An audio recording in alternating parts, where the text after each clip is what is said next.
students, let us complete this present chapter, carbon and its compounds. ये last page है इसका, इसको हम कर देते हैं. We are going to take question number 27 and 28. अब ये जो 27 और 28 इनमें एक पीछे डायग्राम आया था, वो मैं अभी बना दूंगा. तो इस सोप के बारे में है. elaborate cleaning action of soap, यानी कि जो साबुन से कपड़े साफ करते हैं तो वो कैसे साफ करता है, तो वो आपने बताना है. Most of dirt is oily in nature. ज्यादातर जो धूल होती है ना वो तेलीय होती है, ऑयली होती है.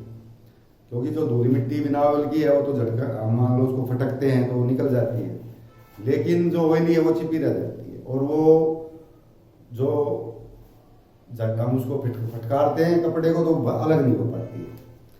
तो उसके लिए हम साबुन लगाते हैं. अब साबुन क्या है, the and oil in nature and it does not dissolve in water. तो ऑयल तो पानी में घुलता ही नहीं है, तो डस्ट भी पानी में नहीं घुलती है. The ironing end of soap dissolve in water. अब जो साबुन हमने पानी में घोला, इसके दो एंड होते हैं. एक होता है आयनिक एंड, हाइड्रोफिलिक बोलते हैं जिसको, हाइड्रोफिलिक. और एक होता है हाइड्रोकार्बन, उसको बोलते हैं हाइड्रोफोबिक. तो दो एंड होते हैं साबुन के, हाइड्रोफिलिक एंड हाइड्रोफोबिक. तो जो हाइड्रोफिलिक है ये आयनिक एंड होता है, ये पानी की तरफ होता है, जो पानी के मॉलिक्यूल है ना उनकी तरफ हो जाता है. और जो हाइड्रोफोबिक है वो हाइड्रोकार्बन है, उसमें वो पानी में तो डिजोल्व होता नहीं. वो जो ऑयली डर्ट है ऑयल में डिजोल्व होता है, तो ऑयली डर्ट है वो उसकी तरफ अट्रैक्ट होता है. तो ये इस तरह से वो जो उसके चारों तरफ एक घेरा बना लेते हैं. कई मॉलिक्यूल जो आयन के जो ये हाइड्रोफोबिक एंड्स हैं वो कई इकट्ठे हो जाते हैं डर्ट के चारों तरफ, जो डर्ट लगी हुई है उसके चारों तरफ, और एक घेरा बना देते हैं. उसको हम मिशेल बोलते हैं. The ionic end of soap dissolve in water while carbon chain dissolve in oil. तो जो कार्बन की चेन होती है वो तो ऑयल की तरफ, हाइड्रोकार्बन जैसे मैंने कहा. और जो ये आयनिक एंड है वो हो जाता है पानी की तरफ, क्योंकि पानी जो है ना वो थोड़ा सा आयनिक करेक्टर दिखाता है. In this very soap molecule for Michels. इस प्रकार जो सोप मॉलिक्यूल है वो एक मिशेल बनाते हैं, चारों तरफ से उसको डर्ट को घेर लेते हैं और मिशेल बन जाता है. One end of molecule is towards oil. एक एंड ऑयल की तरफ होता है जो हाइड्रोफोबिक है, and other ionic and is outside. और जो आयनिक एंड है वो बाहर की तरफ होता है, यानी पानी की तरफ होता है. In this way the soap micelle dissolve dirt in water. इस प्रकार से जो सोप है वो डर्ट को अलग कर देता है, क्योंकि वो ऑयल उसमें घुल जाता है. When soap is dissolve in water then why is micelle produced. तो मिशेल के ऊपर ये अलग अगला क्वेश्चन है. ऐसा ही अलग कि जब साबुन को पानी में घोलते हैं तो मिशेल क्यों बनता है. The soap molecule has two parts. One is hydrophilic, other is hydrophobic. पहले बता चुके हैं. Hydrophilic dissolves in water, while hydrophobic dissolves in oil. When soap is dissolved in water, molecule gather as cluster called micelles. जब साबुन को पानी में घोला जाता है तो उसके जो सोप मोलिक्यूल्स है ना वो इकट्ठे हो जाते हैं डर्ट के चारों तरफ एक क्लस्टर के रूप में, तो इसलिए उसको हम मिशेल बोलते हैं. अब एक और इसमें पार्ट था कि भाई इथेनॉल है वो उसमें भी क्या साबुन एक्ट करेगा, डर्ट को एक्ट करेगा. जो मिथेनॉल है ना उसमें क्या होता है कि वो आयनिक नहीं है, इसलिए जो सोप मॉलिक्यूल है वो अलग होगा. तो एक तरफ आयनिक एंड चाहिए तभी वो अलग हो पाएगा. अब आयनिक, ये इथेनॉल आयनिक है नहीं, तो इसमें वो काम नहीं करेगा. Hydrophilic is not attracted towards outside. तो हाइड्रोफिलिक यानी जो आयनिक एंड है वो बाहर की तरफ नहीं जाएगा. And micelle is not for micelle भी नहीं होगा. अब देखो इसमें मैं थोड़ा सा बता देता हूँ. मान लो ये डर्ट है, ये मैंने आप देखना उसके अंदर है, ये डर्ट है. अब हम इसमें वो साबुन घोल लेते हैं पानी में, तो इसके दो एंड्स बन जाते हैं. एक एंड डर्ट की तरफ होता है और दूसरा एंड आउटसाइड होता है बाहर की तरफ. ये आयनिक होता है जैसे Na+. तो ये इस प्रकार से बहुत से मॉलिक्यूल इसको चारों तरफ से घोल देते हैं. Na+ हमेशा बाहर की तरफ रहेगा, ये आयनिक एंड. और ये कार्बनिक एंड, हाइड्रोकार्बन का जो एंड है वो है इस प्रकार.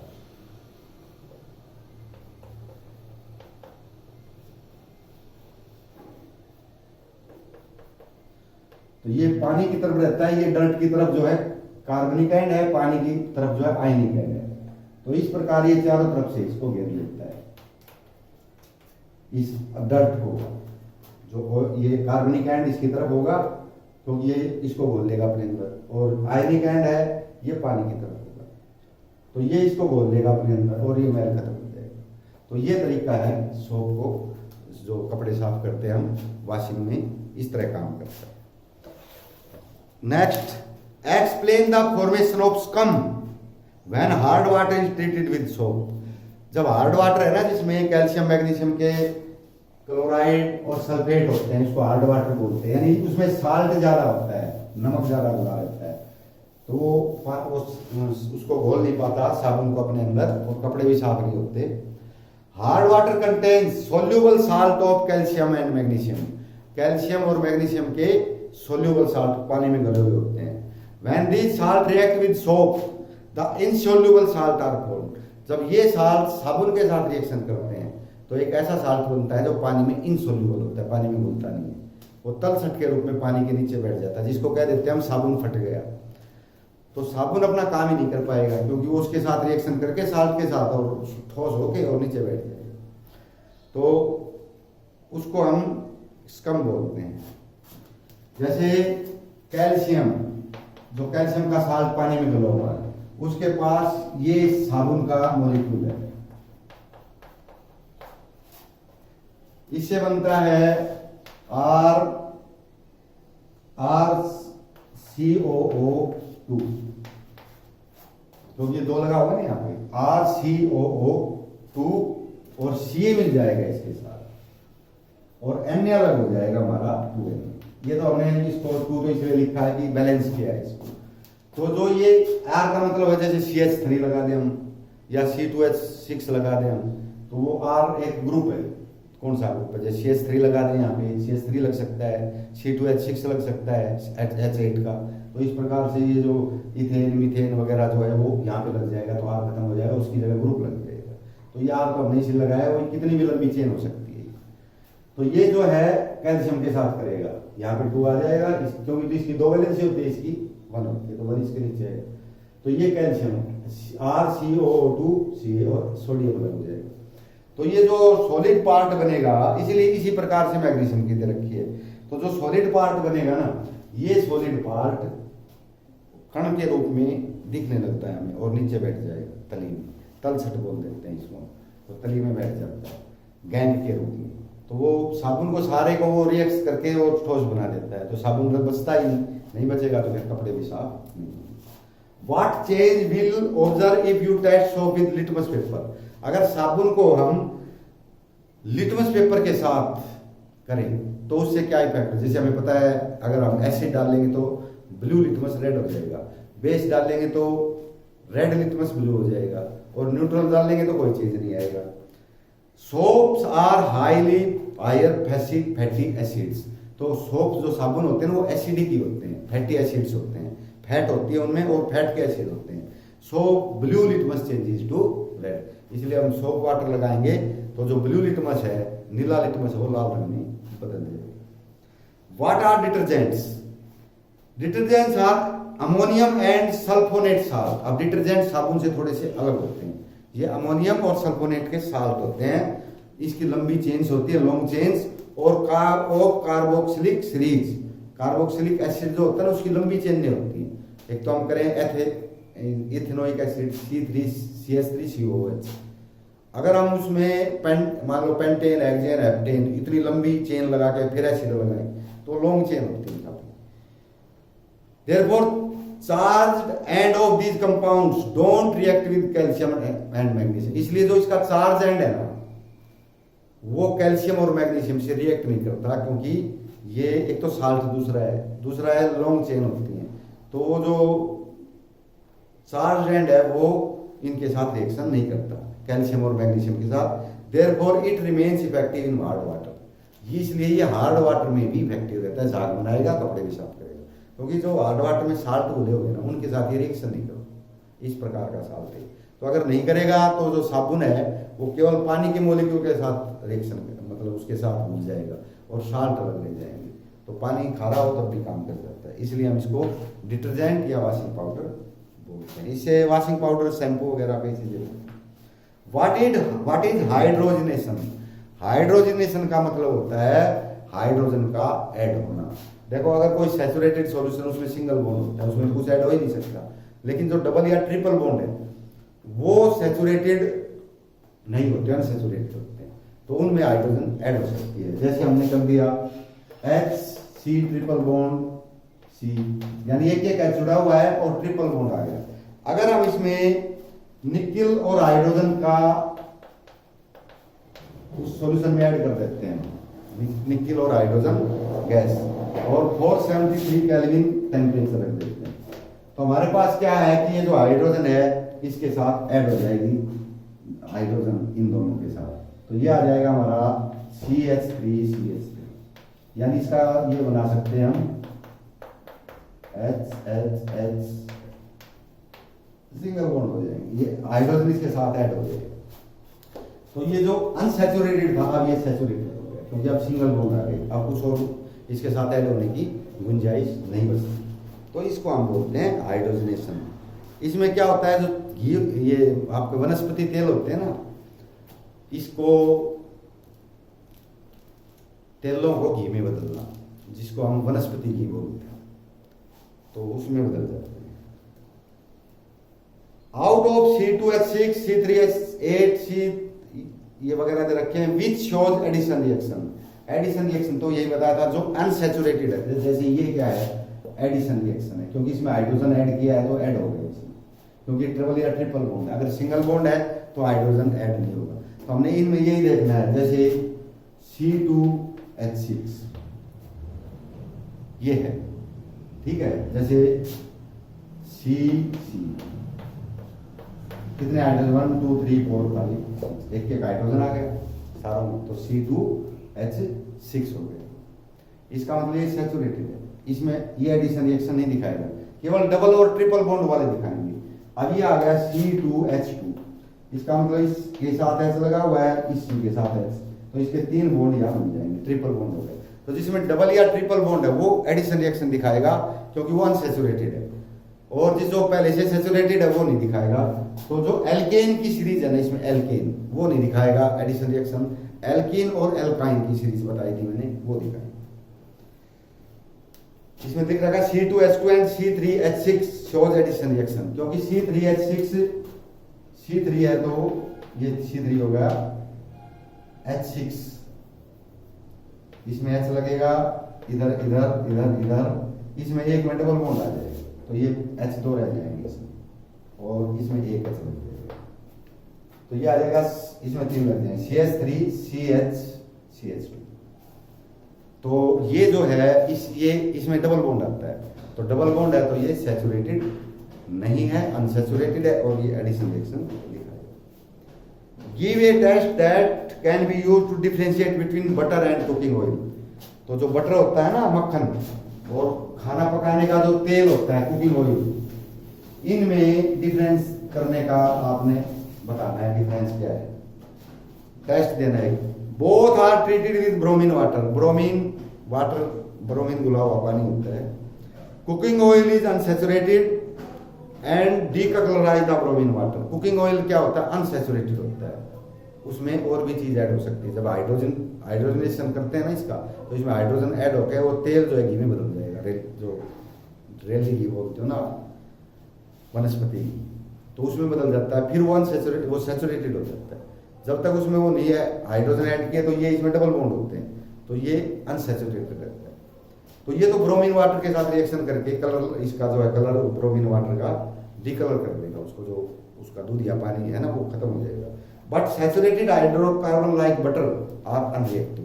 लेकिन जो अपना घी होता है ना, बटर को करता है तो देसी घी बन जाता है। तो जो घी होते हैं ना, या आप वनस्पति घी की बात कर सकते हो, क्योंकि वो अनसैचुरेटेड, वो सैचुरेटेड है, उसमें सिंगल बॉन्ड है सारे, तो वो आगे रिएक्शन ही नहीं करेगा किसी के साथ। What is difference between structure of allotropes of carbon, diamond and graphite. अब कार्बन के कई एलोट्रोप होते हैं, 7 एलोट्रोप होते हैं, यानी कार्बन के 7 अपरूप होते हैं, 7 अलग अलग रूपों में पाया जाता है। कोक है, कोल है, कोल गैस है, कोल टार है या आपका कोयला है, सिंपल कार्बन है, या ग्रेफाइट और डायमंड, हीरा और ग्रेफाइट, ये भी कार्बन से ही बने हुए हैं। तो उसमें ये बताना है कि स्ट्रक्चर में डिफरेंस बताना है डायमंड और graphite. The presence of an element in two और more forms which has similar chemical properties, यानी किसी एलिमेंट को दो या इससे अधिक फॉर्म में पाया जाए जिसकी केमिकल प्रॉपर्टीज सबकी बराबर होंगी लेकिन फिजिकल अलग अलग हो जाएगी, रंग रूप अलग हो जाएगा। जैसे कोयला काला होता है, डायमंड चमकदार होता है, ग्रेफाइट स्लेटी रंग का होता है, तो अलग अलग कलर है। और इनके कोई इलेक्ट्रिसिटी को कंडक्ट करता है, कोई नहीं करता है, कोई हार्ड है, कोई सॉफ्ट है, तो ये तो फिजिकल प्रॉपर्टी है। लेकिन जो केमिकल है उसको जलाएंगे तो कार्बन डाइऑक्साइड गैस निकलेगी, चाहे हीरे को जला लो चाहे कोयले को जला लो, कार्बन डाइऑक्साइड गैस निकलेगी, वो केमिकल प्रॉपर्टी। तो जो एलोट्रोप है उनमें क्या है कि रूप तो अलग अलग है लेकिन फिजिकल प्रॉपर्टी सिमिलर है, केमिकल अलग अलग है, उसको एलोट्रोप बोलते हैं। In diamond one atom is bonded with 4 carbon atom. Diamond के अंदर क्या होता है, एक कार्बन 4 दूसरे कार्बन से जुड़ा होता है।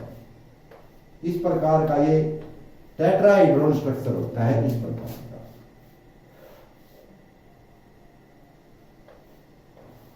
टेट्राहेड्रॉन यानी यहां से किसका ये पॉइंट है, वर्टेक्स है, ये भी वर्टेक्स, ये भी। तो ये तो बेस है ट्रायंगल का, लेकिन ये सब ऊपर जाके पॉइंट को मिल जाते हैं, ठीक है। तो इसमें यहाँ पे कार्बन होता है कॉर्नर में, तो आप कहोगे 1 2 3 तीनों के साथ जुड़ा हुआ, लेकिन ये तो एक बाहर की तरफ जुड़ा हुआ होता है। जैसे दूसरा यही टेट्राहेड्रॉन दूसरा इधर बन जाएगा ऐसे, तो ये एक दूसरे के साथ जुड़े हुए होते हैं। तो कार्बन में हर एक में 4 बॉन्ड आ जाएंगे, तो कार्बन की कोई वैलेंसी खाली नहीं रहेगी, तो इसके सारे जो कार्बन के इलेक्ट्रॉन है वो यूज हो जाएंगे, तो कोई इलेक्ट्रॉन खाली ही नहीं है। It form strong 3 dimensional structure, तो इस प्रकार का स्ट्रॉन्ग स्ट्रक्चर बनता है इसमें। In graphite 1 carbon atom bonded with 3 other carbon. Graphite ऐसे होता है, वो परतों में होता है, एक परत के ऊपर दूसरी हेक्सागोनल होती है, एक परत के साथ दूसरी लगी हुई, ये हेक्सागोनल है, इस प्रकार की। इसके ऊपर ऐसी एक और, लेकिन परत आपस में नहीं जुड़ी होती, ये परत है, इसके ऊपर एक और परत है, वो आपस में ऐड नहीं होती, तो ये केवल इधर इधर ऐसे जुड़ जाएगा दूसरे के साथ ऐसे।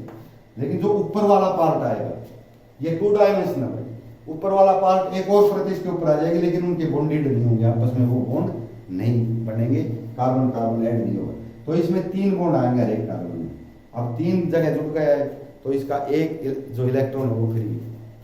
इसलिए जो ग्रेफाइट है ना, ये इलेक्ट्रिसिटी को कंडक्ट करता है, बिजली चलती है इसमें ग्रेफाइट में से, इसमें से नहीं चलती क्योंकि इसका कोई इलेक्ट्रॉन खाली नहीं है, और जो बिजली है वो हमेशा इलेक्ट्रॉन में से चलती है, चार्ज पार्टिकल में से। तो इसमें एक इलेक्ट्रॉन इसमें हर एक में खाली है, और जो इलेक्ट्रिसिटी कंडक्ट इसके कारण करेगी इलेक्ट्रॉन। तो इसका 1 carbon atom bonded with 3 other carbon atoms are in 1 plane, और एक ही प्लेन में है। ये तो 3 डायमेंशनल है, लेंथ ब्रेड्थ हाइट तीनों है, इसमें लेंथ और ब्रेड्थ है। दूसरी जो परत इसके ऊपर आएगी वो इसमें ऐड नहीं है, ऊपर परत की तरह लगी रहेगी, बॉन्डेड नहीं है। In this way hexagonal structure appears, ये हेक्सागन है, हेक्सागोनल स्ट्रक्चर आ गया। These hexagonal layers placed on one upon other which are slippery, तो एक परत उसके ऊपर दूसरी परत उसके ऊपर तीसरी परत और जुड़ी हुई है नहीं, तो ये स्लिप कर सकती है। तो जो ग्रेफाइट है वो स्लिपरी होता है, चिकना होता है, ये हार्ड होता है, जो डायमंड है वो हार्ड होता है। Therefore graphite is slippery due to free electron. Graphite is good conductor of electricity. इसमें इलेक्ट्रॉन फ्री है, इसलिए ये इसमें से ये बिजली को कंडक्ट करता है। It conducts electricity. Whether it does not conduct electricity. ये हार्ड होता है खूब, हीरा। ये कहते हैं सबसे the hardest material of this earth, hardest material सबसे हार्ड, यानी ये लोहे से भी हार्ड है, और ये सबसे बिटर भी है, सबसे ज्यादा कड़वा भी है। There is another allotrope fullerene, एक और एलोट्रोप है इसका फुलरिन। फुलर एक साइंटिस्ट था, उसने अपने नाम पे बना दिया। In this allotrope 60 carbon atoms arrange in shape of football, यानी कार्बन एटम इसमें 60 जुड़े हुए हैं हेक्सागोनल, इस प्रकार से। ये एक दूसरे में, जैसे फुटबॉल में होता है ना, ये इस प्रकार का हेक्सागोनल शेप होती है, फिर इसके साथ दूसरी तरफ घुमावदार, इस तरह वो घुमावदार में हेक्सागोनल शेप। तो इस प्रकार एक फुटबॉल के रूप में वो चारों तरफ ऐसे गिरा, उसको हम फुलरिन बोलते हैं। Fullerene was discovered by Buckminster Fuller. तो ये फुलर एक साइंटिस्ट था, उसने अपने नाम पे इसका नाम फुलरिन रखा, यानी 60 कार्बन एटम जुड़ते हैं।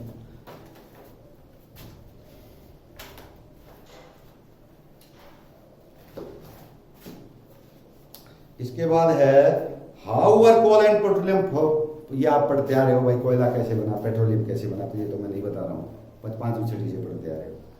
How do alcohol affect living beings. जो एल्कोहल है, वाइन जिसको बोलते हैं, शराब बोलते हैं, वो जो जीवित वस्तु उनको कैसे प्रभावित करती है। तो आपने ये तो देखा ही, प्रभावित तो करती है वो। The wine is made from ethanol. तो वाइन इथेनॉल से बनती है। Consuming in excess metabolic process become slow. अगर हम इसको ज्यादा इसका प्रयोग किया जाए तो जो शरीर के अंदर प्रक्रियाएं होती हैं वो काफी स्लो हो जाती हैं। The nervous system become weak. और जो हमारा नर्वस सिस्टम है, तंत्रिका तंत्र होता है, जो हमें आसपास के वातावरण से दिमाग को अवगत कराता रहता है, तो वो तंत्रिका तंत्र, उसी से हम सारे काम करते हैं। हमारा ऑर्डर वहीं से आता है, अगर हमने हाथ हटाना है, हिलाना है, चलना है, बैठना है, ऑर्डर दिमाग से आता है, ब्रेन से आता है। तो वो सिस्टम ही वीक हो जाए, इसीलिए वो जब चलते हैं तो वो हिलते हुए चलते हैं, एक जगह खड़े नहीं हो सकते ढंग से, क्योंकि वो नर्वस सिस्टम वीक है और वो पूरा ऑर्डर उसको नहीं दे पाता, वीक हो जाए होने के कारण। द नर्वस स्लीपनेस इंक्रीजेज, तो वो बेहोशी से आती है उसको। मसल बिकम्स लेजी, और जो उसके मांसपेशियां हैं वो आलसी हो जाती हैं, काम करना नहीं चाहती।